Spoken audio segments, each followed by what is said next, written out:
از اول قصه بگم، از اونجایی که به دنیا میاد. هنوز بیمارستانه، تماس میگیرن و میگن بچه دختره یا پسره.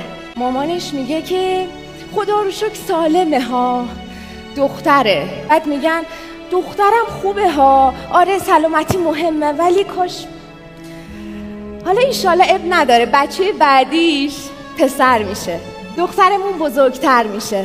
یه روز میریم براش اسباب بازی بخریم، میره از بین قفسه ها یه ماشین آبی خوشگل برمیداره. میاد بهش میگیم که برو یه اسباب بازی دخترونه بردار. بزرگتر میشه میگه مامان علی رو باشگاه ثبت نام کردن، میشه منم برم یه ورزش ثبت نام کنم؟ میگیم نه مامان جان، تو یا طراحی یا گلدوزی یا خیاطی، یکی از اینا رو خودت انتخاب کن. بزرگتر میشه میگه مامان من میخوام پرواز کنم، فضا رو دوست دارم، میخوام خلبان بشم. میگیم دخترم شما باید پرستار بشی، اگه پرستاری نشد اشکالی نداره معلم میشی. میگیم حداقل بذارید مهندسی بخونم. میگیم دختر رو چه به عدد و رقم. ولی چی میشه؟ همون دختر میشه مریم میرزاخانی، ستاره فراموش نشدنی ریاضی.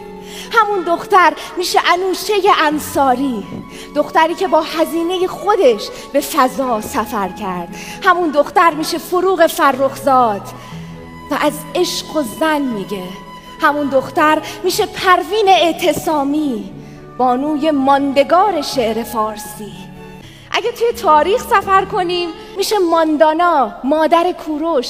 میشه پوراندخت، اولین پادشاه زن در ایران که به 10 کشور آسیایی پادشاهی کرد.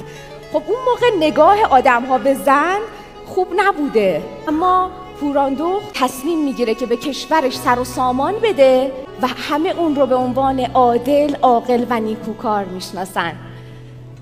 همون دختر میشه بیبی استرآبادی که در زمان مشروطه اولین مدرسه در ایران رو تأسیس میکنه، اولین مدرسه دخترانه در ایران رو. همون دختر میشه زینب پاشا که توی تبریز زمانی که ناصرالدین شاه بوده و احتکار و اینا خیلی رواج داشته، 3000 تا زن رو بسیج میکنه، میرن توی بازار و بر علیه محتکران قیام میکنن.